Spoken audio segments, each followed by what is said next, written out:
Welcome to episode 9 of Lucretius Today.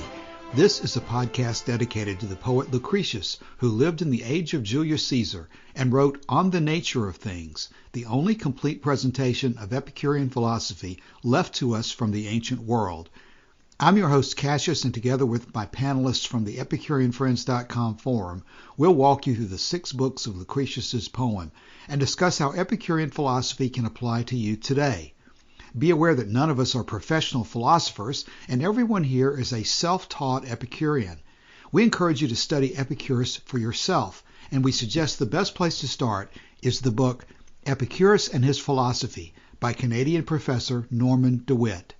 Before we start with today's episode, let me remind you of our 3 ground rules.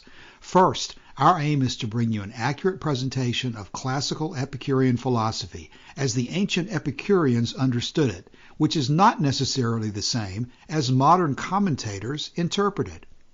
Second, we won't be talking about modern political issues in this podcast. We call this approach not neo-Epicurean, but Epicurean.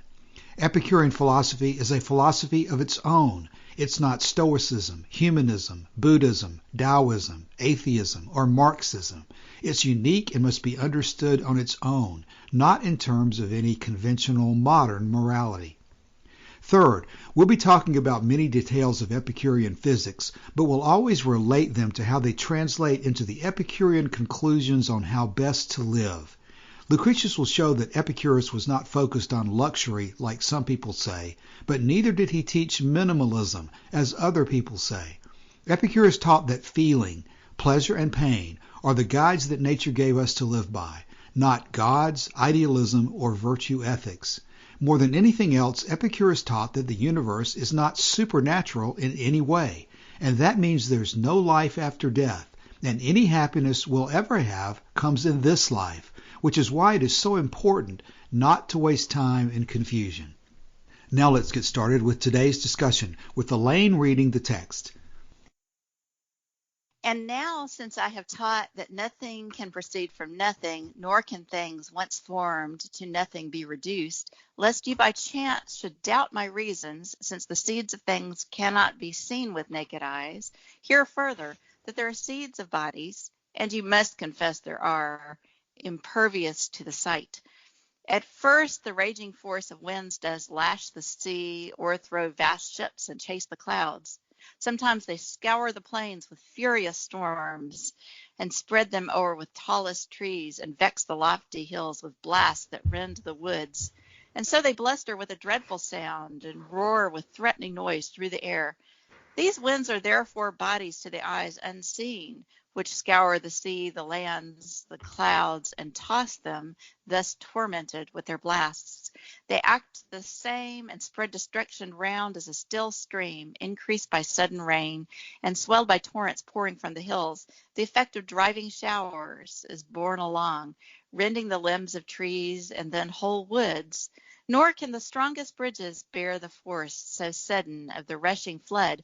The stream, made mad by hasty rains, beats on the dams with force impetuous, swells through the breach with horrid noise, and rolls the massy stones under its waves, and breaks what stops its tide. Just so the hurricanes of wind drive on which way they point their blasts, like mighty floods, force all before them, beat with frequent strokes. Sometimes they snatch with rapid turns, and wild things as they roll in eddies through the air. These winds, 'tis plain, are bodies still unseen, since by their furious blasts they rival in their force the largest streams, which bodies we own.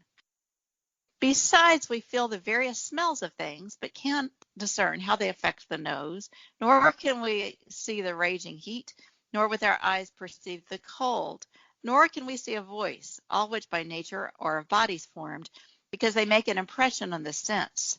For nothing but body can be touched or touch. Again, a garment hung up nigh the shore that breaks the waves grows wet, and to the sun expanded dries. Yet no one ever saw how the moist vapor fixed, or how again it fled before the heat. The watery drops must be dissolved into small parts too subtle to be at all discovered by the eye.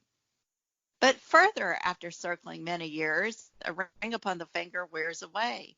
The fall of dropping water hollows stones, the crooked plowshare of iron, wastes in the fields insensibly by use. We see the streets paved with hard stones, worn out by frequent tread of passengers. The brazen statues nigh the gates show their right hands made less by many of those who worship or who pass along. These things we see show less and less, and wear, but what a share of matter every time is brushed off. Nature, in envy to us, has not indulged the faculty to see. Lastly, what every day in nature do bestow on beings to make them grow by just degrees? Not the most piercing eye could ever find, nor yet the particles that fly and waste by age or decay, nor can you see by what degrees the rocks are eaten through by the corroding salt of dashing waves. Thus nature works by bodies not discerned. Okay, this passage is a little longer than we've read for past episodes, but it fits together neatly as a particular section. The very first passage or paragraph we've read is a good summary of what's going on. He says that we've already talked about nothing can come from nothing and nothing can go to nothing, but some people are going to say, well, I can't see atoms, and so therefore I don't believe in them. And so he has to address the issue of how do you understand them or believe them to be existing things if you cannot see them. And so this whole passage, which we'll talk about in this episode, talks about how we can go about having confidence that atoms do exist even if they don't see them. This passage will then sort of wrap up the existence of atoms, and then after this passage today, in the next episode, we'll move to discussing the void. But this is going to be today focused on how we have confidence that atoms really exist even when we cannot see them. Anyone, feel free to jump in. It's a good defense of his epistemology. Based on observation of things that we can see. I noticed while reading it, especially in this second section here that starts in first, the raging force of winds, some of those are longer. This is a translating decision, but just in this one, it has the effect of what's being described. Just poetically, I think that's interesting because you can make an impression on your readers by not just what the content of what is said, but when you're writing a poem by the way that you're doing it, by the effect of the words. So I don't know if there was something in the original poem that made Dana Brown translate it this way, just especially the section that starts, they act the same. And that, look how many lines that goes on before that sentence stops. There's usually a reason that people will do that. Which passage are you talking about?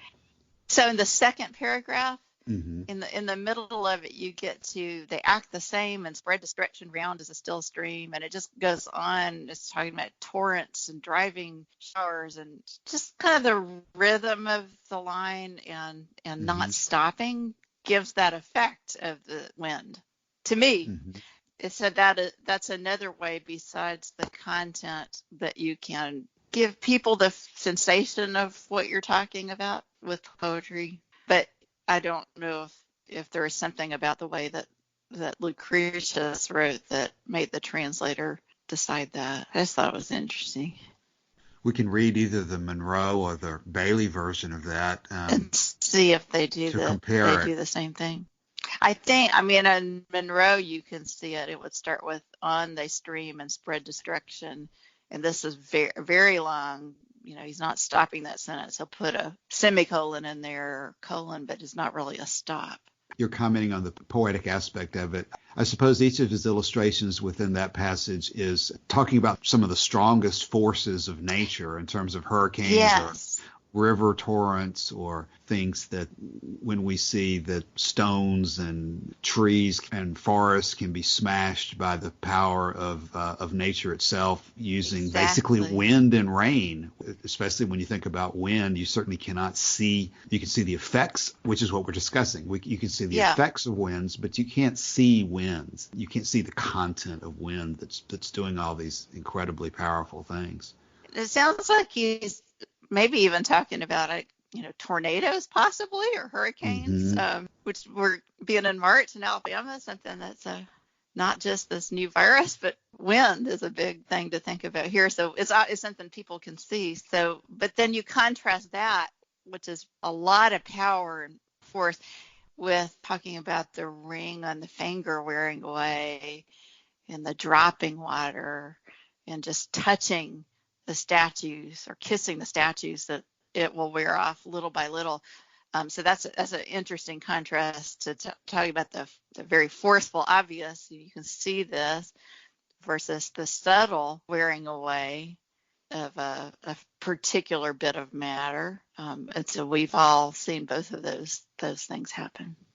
I think probably the thing for us to focus on with this passage then would be just the higher level issue of how things that you cannot see still have to be accounted for, or still can be behind the most important aspects of your life. As much emphasis as we put on the senses, there are certain things that you cannot perceive directly through the senses. You have to perceive indirectly by looking at the effects of things. Now that's still relying on the senses. It's not speculative logic that has no connection with the senses. It's the direct use of the senses, but through deduction to conclude something that is that must be true, even though you can't perceive it directly.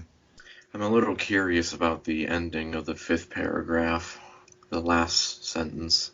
Which part? The very last part. These things we see show less and less and wear, but what a share of matter every time is brushed off. Nature, in envy to us, has not indulged the faculty to see. Let's see, the Monroe says, has jealously shut out our seeing. You know, that could relate back to remembering in the very opening of Book 1, we talk about the tight barred gates of nature. We had a discussion there about who and what and why were those tight barred gates existing.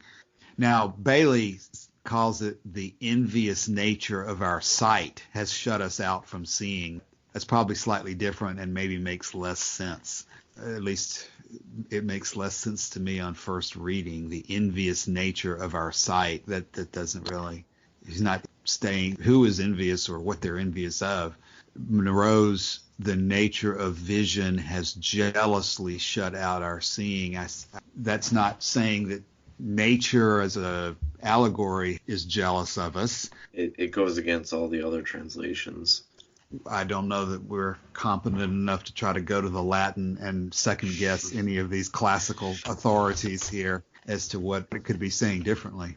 But the final passage seems to be to the effect that nature therefore works by unseen bodies.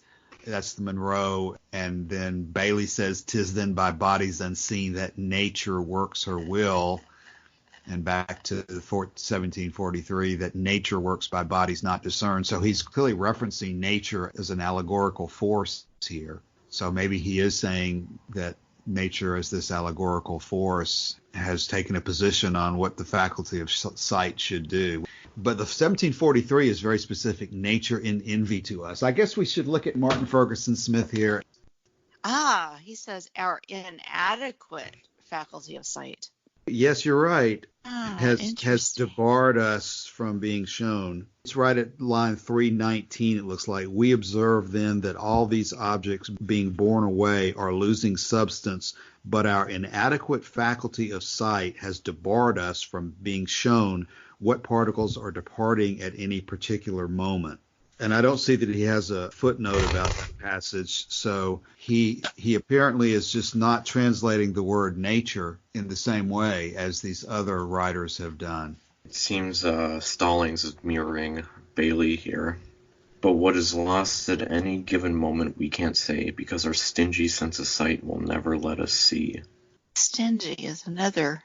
It's putting the word stingy on our sight. On our sight, not personified nature, yeah. Yeah, I mean, clearly stingy and jealous have a connotation. Yes, those have a different connotation than inadequate. So who is correct? Is it three classical scholars from the 1800s and early 1900s, or is it Martin Ferguson Smith, who's got great credentials as well? And I don't know the answer to that. But this reinforces the necessity of comparing translations and not putting too much stress on one particular word that some translator might have chosen to use. Which just makes the book that much easier to read. Especially in these poetic translations, people like to be dramatic and they like to appeal to this feeling that poetry generates, and whether it's actually accurate to the meaning or not sometimes. So is there anything going on here that we need to be drawing an opinion from, or is it just essentially the same thing? So I'm looking at the Latin word, which is, when you go to the translation, it's actually not exactly opposite because of the line numbering, but it uses the word invita, which I have listed as a sense of envy, looking upon, associated with the evil eye, looking against in a hostile manner, jealousy, dislike. So I think probably the ones who are translating it that way are doing it more literally. That's very interesting that Martin Ferguson Smith, I guess that bothered him. He just didn't like that. I suspect you were right, Elaine, because he does not footnote it. There's no reason to think that he disagrees with the text, that he thinks that it's been transmitted improperly. He just doesn't use that word. It just changes the meaning. Because it probably does relate to what mentioned a minute ago about the tight-barred gates of nature. I mean, maybe that's one of the underlying analogies or allegories that's going on with people. Well, why don't we have all this information? There must be some reason we don't have the ability to see these things. Nature must not have wanted us to see these things. That's a very religious point of view. It is, and so I can see why Smith would have thought, oh, he doesn't mean that. I can't imagine Lucretius actually meant it that way. Literally, it would be more like Venus, as standing for pleasure. So maybe Martin Smith didn't trust the reader to figure that out. I don't know. Well, I think that point is worth emphasizing, that we have to be careful what the commentators and translators are telling us, and even with the best intention, because we don't want to start out by implying to people that Lucretius or Epicurus really believed that the gods were doing things. Yeah. Because they ultimately do not say that. But I guess Lucretius is, and maybe Epicurus, if the original said this and on nature, they are dealing with the fact that they are talking to people who have been taught a different way of thinking about things, and they are comfortable, or they generally talk in terms of forces of nature. They take a force of nature and they allegorize it immediately to a god, Mars of war, Venus of love, and all the different, Neptune of the sea, whatever. And they're just used to talking about major forces of nature being associated with an allegorical figure. Yeah. And so when they're talking about major forces of nature causing things like hurricanes or tornadoes or floods or that kind of thing, they probably also think in terms of some kind of an allegorical figure behind those things, or at least the common people that Lucretius was talking to. And of course, that's the background here. He's writing to Memmius, who is not an Epicurean. He's writing to people who are not already within the Epicurean camp, and he is needing to talk to them in terms that they can relate to. So I think another thing that we should say, which he says in this first paragraph, and now since I have taught that nothing can proceed from nothing, nor can things once formed to nothing be reduced. That's important, because if you didn't realize that, you might think that the statue wearing away, it was going into nothing. So if you've already agreed that, okay, it's not disappearing, then you see that it gets smaller, you have to say it must be going into some parts so small that I can't see them. So all of those things fit together. I love the order that he's doing this in. Meaning the progression from... Yeah, like how would you convince somebody of your point? You have points to make, but you want to put them in an order that'll be the clearest and the easiest to understand, and giving real life examples. So you have to build your case. There are decisions you have to make. What are you going to start with? What are you going to do next? And it's fascinating to follow the way that he decided to approach it. It's all cohesive and makes sense. Each point builds off another. Right. although a lengthy passage today, it really is one of those examples of how he just gives example after example after example for purposes of emphasis and clarity to make his point before he moves on to the next major point, which is going to be the existence of the void. But maybe another general observation is that in each, he's had at least two major premises so far, that nothing comes from nothing and nothing goes to nothing. And he has stated them immediately with his reasons for concluding that they are accurate, which are observational reasons, that even though we don't necessarily know why something happens, we can observe that it is happening and therefore reach conclusions based on that. But really, this section today is not so much a direct proof of, it's not a direct proof of nothing comes from nothing or nothing goes to nothing. It's addressed to the issue of how those things take place or why they take place based on the existence of atoms. It's more of, I guess it's more of an epistemological point about this is the methodology by which the higher level nothing comes from nothing and nothing goes to nothing actually operates, even though we cannot see the components that make it operate. And you can tie that to the observation that some people say that Epicurus is such a strict empiricist that he is going to believe nothing other than what his own senses reveal to him, which is true in a sense, but not true in the deeper sense, because he is going to use the senses to make all sorts of deductions about things that the senses cannot show us directly. It reminds me one time there was somebody who had asked me about the atomic theory regarding Epicurus and how he was able to discern these things as he had interpreted as an empiricist if he could not see them. That's the point. People try to put Epicurus into that box of saying that nothing can be true unless we can touch it or see it. And that's obviously not the case, because everything is built on things that we cannot touch and we cannot see when you go back to the original source of the atomic theory. So I did want to make another point when the part about the smells, because we feel the various smells of things, but can't discern how they affect the nose. So back in that time, there hadn't been research done on the olfactory system. We didn't know about how smells worked, but now we actually do know what's binding to the receptors in the nose, a lot about how smells work. So I think it's important to say, even in cases when things seem impervious, maybe they're impervious to our naked eye, that doesn't mean we will never be able to observe them with using instruments, right, magnifications and so on. So there are things that they didn't know in Lucretius' time and in Epicurus' time, but now we know there are things like that we don't have any way of seeing directly now. We can see the effects of them, so we know that something's happening, but we don't have any direct way of seeing, some particles. Well, maybe eventually we will. This it does tie in to what he said at the very beginning, and practically in every paragraph, is that a lot of these things, he puts emphasis on the eyes not being able to see them. Yeah, right, exactly. I think he would have been really excited by electron microscopes. Probably. Julie, what were you going to say? Okay, so I struggle with this argument, and maybe y'all can help. Okay, because basically what he's saying is, well, we can't really see what's going on.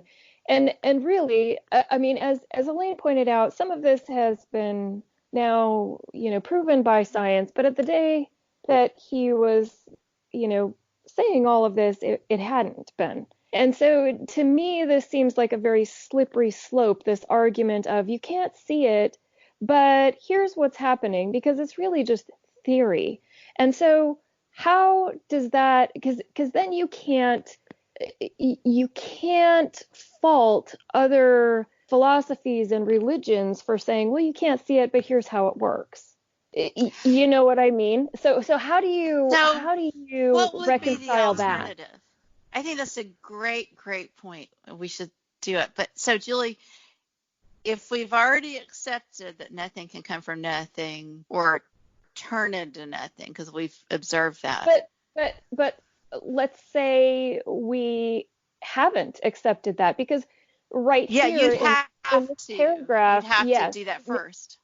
right. In this paragraph, he's kind of saying, yeah, it might look like nothing, something is going to nothing, but really it's not, right? That's his whole argument. You're right. And so, You're right. Yeah. So you have to accept that other first. So then we'd have to go back to his other examples of things that we don't see. So we know that nothing comes from nothing, or nothing disappears to nothing. I mean, I think that's a good point, but I guess I would say if the examples that he gave in that section were negated, what would be happening that a statue could go into nothing gradually? What would make that possible, whereas it can't just blink out of existence suddenly? I mean, you would need to have some kind of explanation for that.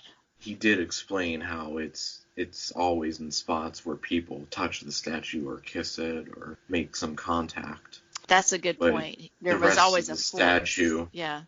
The rest of the statue was fine, but Julie, I would add, this is a great question, and it's what we ought to be doing. We ought to be doing this throughout every one of these passages.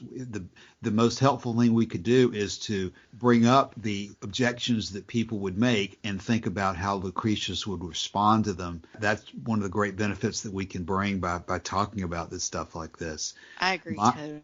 Yeah. And it's hard to do because, as Elaine said, we all accept these premises, right?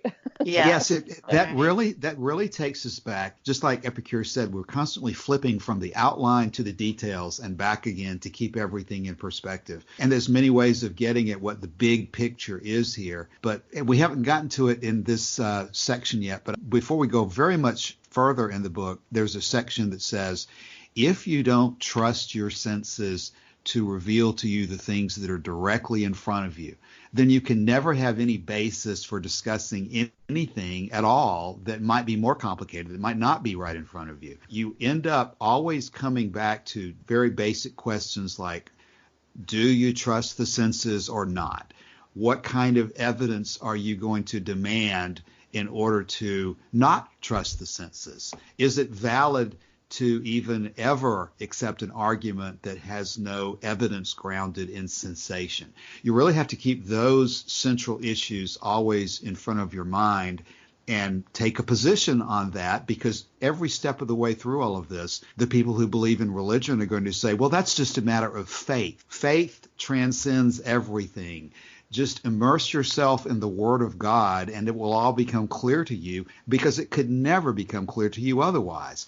The reasonings of men are always going to be inferior and always going to be unable to reveal to you the ultimate truths, which are beyond the senses, because that's the nature of God. Don't you understand that? That's the positions they're going to be taking. And there really is no way to directly refute that kind of an argument, because it's nonsense, or not even wrong, as some people will say, depending on your originating perspective. And Epicurus is ultimately saying that if I can't see the proof of it in my own life, then I'm not going to believe it. And much of this comes down to that. Martin, any comment on that aspect of it? Because that's a deep part of this. I know it's late over there, so you may not. That there's always a thing that we cannot really refute those guys who stick to their religion. Only if they make the mistake to make a claim which we can refute by observations. But they don't accept observation as the valid point of reference. No observation that we ever make will ever be sufficient to someone who says that observation is not the standard. Now Epicurus and Lucretius are talking, therefore, to people who are willing to be open to the idea that observation and evidence are of importance.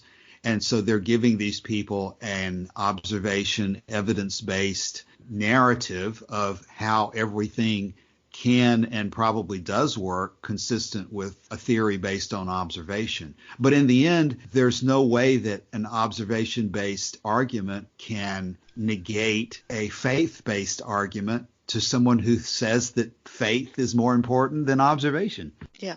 And so we have to kind of get comfortable, I think, with that underlying problem, an underlying issue, because that's the level at which people are going to end up making a decision about whether they agree with this and accept it or whether they just reject it.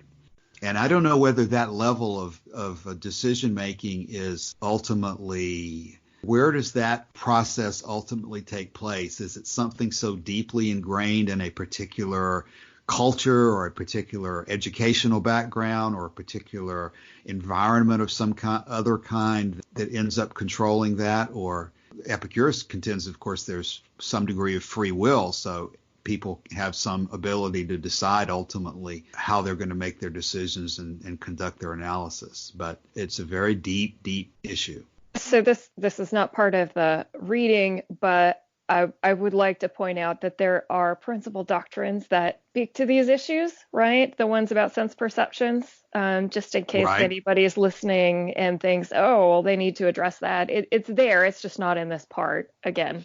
I believe in the 20s, in the principal doctrines, there's several about trusting the senses and never rejecting a particular sensation, but always incorporating it into your final conclusion about something.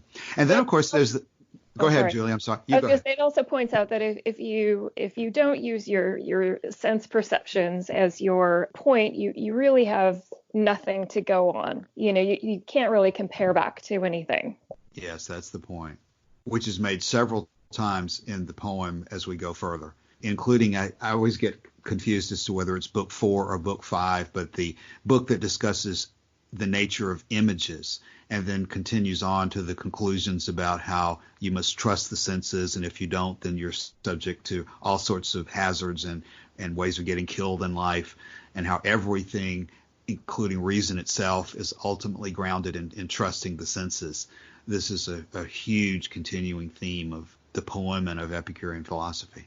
This kind of analysis we've been doing for the last, 10 minutes or so, this is the benefit of going through the book. It's so easy to get tired of just reading examples of talking about hurricanes and tornadoes and wind and rain and so forth. You think to yourself, well, this is so mundane or so tedious that it just really has no relationship to anything. But every part of this discussion is ultimately targeted at what we've just been discussing, which is, what are you going to believe in life, and how are you going to decide how to live and how to think? Are you going to base your thoughts in life on evidence and the senses and observation, or are you going to just say, well, faith overcomes all that. I don't need any of those things. I don't need them, and I will ignore them. I will choose to forget or suppress and burn books and do all that's necessary to focus my mind on having faith above all, which I will say in that point is, to me, a very stoic attitude. It's a mind over matter attitude that people and philosophies can sometimes take. And in fact, that's one of the themes that I think much of philosophical reading repeats over and over, is that Plato and different other philosophers emphatically reject observation and the senses as ever able to reach any conclusion about anything at all. Even Aristotle, according to some of the material that we've been going over, even Aristotle ultimately was not willing to say that something should be considered to be true unless it could be validated by syllogistic logic, by reason. I wonder how that fares with his works on biology. I'm not too familiar with most of Aristotle. Right. The reference work I always point to on that particular topic is, there's a translation of Philodemus's On Methods of Inference by a man and his wife named De Lacy, and he has an appendix that talks a lot about Epicurean epistemology, and he makes the point that I just made about, although Aristotle had made significant changes and progress in his views of observation and the senses beyond what Plato had taught, he still required validation by syllogistic logic before he would accept something to be considered to be true. Again, that's De Lacy's point, that I think he has the footnotes in his appendix that go into all that. Well, we could be beginning to wind up for today. Anybody have other comments? I wish I could have been more active today, but it's been a pretty long morning already. And this was our first daylight savings time That's session. True. That's true. Which should have made the day shorter so far. That's right. But it will feel longer because we're tired. Maybe, yeah. Jet lag. And I expected that since we were an hour earlier, that would give us more input from Martin at his current location in the Far East. But we need to probably close on some interesting commentary from Martin. Yeah, sorry. Probably it's from the exercise. I did jogging, and sometimes I really get tired from that after that. Right. Well, next week or next episode, we'll start talking about the void, which is a very interesting topic that has lots of ins and outs and arguments involved with it. But it's the one part of the physics I really need to brush up on. Yeah, and I'm interested to hear what Martin has to say about that too. You get into so many twists and turns about whether the void exists or not. Does the absence of matter, is that something that should be considered to be something that exists on its own, or is that just some other conceptual category? But we can discuss all that next week. We've basically at this point concluded the opening discussion that nothing comes from nothing, nothing goes to nothing, and thereby we have deduced that there's something that is eternally there, and these are the atoms. So how much in these podcasts do you want to educate about Epicurean philosophy as well as going through the poem? I think we're doing both as we go. So what do you mean there, Julie? Well, because I was thinking, maybe a way to summarize what we talked about today is that you have to decide what your reference point is, right? Whether it is faith, logic, or sensations in the Epicurean, then, or in order to be an Epicurean, you would make sense your primary reference point. But I also wanted to point out that it's not like we completely throw out logic or reason. But I was thinking of, where is it, somewhere in like Diogenes Laertius, where he kind of explains how the Epicureans determine truth. Do you know what I'm talking about? The criterion.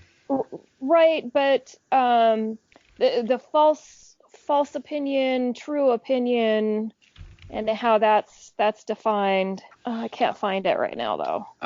Look for the second to last paragraph before he introduces the letters. Second to last paragraph before he introduces the letters. Oh. Is that what you're looking for? No. Oh. All right. I think it was after the letters. So let me see if I can find it. I'm sorry, I probably shouldn't have said anything without having. No, that's fine. Well, there's where he says, Julie, quote, logic they reject as misleading, for they say it is sufficient for physicists to be guided by what things say of themselves. Thus, in the canon, Epicurus says that the tests of truth are the sensations and concepts and feelings. There's also a statement in here somewhere about opinion.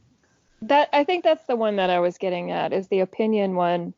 Okay, here we go. It's in that close to that same section. It's the discussion of the horse and the cow, so the concepts are clear and immediate evidence. Further, the decision of opinion depends on some previous clear and immediate evidence to which we refer when we express it. For instance, how do we know whether this is a man? Opinion they also call supposition, and they say that it may be true or false. If it is confirmed or not contradicted, it is true. If it is not confirmed or is contradicted, it is false. For this reason was introduced the notion of the problem awaiting confirmation. For example, waiting to come near the tower and see how it looks to the near view. Is that the part you were talking about? Yes, thank you. Well, I guess just the whole part about true, it's testified Right. for or not testified against, but that's based on your senses. Because technically, this whole atoms thing is a theory, but so far everything that our senses can pick up don't testify against it, right? Yes, I think he would also say that the things the senses pick up do confirm it by deductive reasoning. So you're right. Both confirmation and contradiction is going to be the test of whether it is true or not. There must be positive evidence to confirm it, and then none of the evidence must contradict it. And if you've got both of those components, then you should conclude that something is true. Well, let's go ahead and refer to the main principal doctrine on that point. In this context, we can quickly look at all of them. 22 says we must consider both the real purpose and all the evidence of direct perception, to which we always refer the conclusions of opinion. Otherwise, all will be full of doubt and confusion. Then 23, if you fight against all sensations, you will have no standard by which to judge, even those of them which you say are false. And then 24, which is probably the most important one for this topic, if you reject any single sensation and fail to distinguish between the conclusion of opinion as to the appearance awaiting confirmation and that which is actually given by the sensation or feeling, or each intuitive apprehension of the mind, you will confound all other sensations as well with the same groundless opinion, so that you will reject every standard of judgment. And if among the mental images created by your opinion, you affirm both that which awaits confirmation and that which does not, you will not escape error, since you will have preserved the whole cause of doubt in every judgment between what is right and what is wrong. So absolutely, that's the summary, high-level observation of the process that we're going through here. Now I feel like our discussion is complete. Yeah. No. I think that was important. Yeah, it may be complete, and it is complete for this episode as For we this wrap section, up. right. But boy, it only there's more to begins. come. There's more to come, and we need even a separate podcast at some point to go through each of the principal doctrines. But absolutely, these principal doctrines summarize the conclusion that you're supposed to reach. If you reject any single sensation, so that's telling you that if your senses produce evidence to you of something and you decide just to reject that evidence, you're really on dangerous ground. You're rejecting the standard of judgment, and you're sentencing yourself to basically endless confusion, since you've preserved the cause of the doubt by not getting to the bottom of it. And I have to say this on that point. I think that's why he goes into such detail in, again, I think it's book 4, about images, because obviously illusions and inaccurate opinions that come from viewing things occur every day, every moment. There's mirages, there's distortions, there's all sorts of things that we have to take account of in the way the eyes operate. And if we fail to understand that these illusions can occur, and if we fail to understand why they occur, then we have no grounds for deciding when they're occurring and when they're not. Then we can conclude that everything is an illusion if we don't take the time to study the faculty of vision and think about how it operates. And that's exactly what was described in that section of Laertius about the horse and cow. Right. You had to have the image of what a shape of those two animals were to get an idea.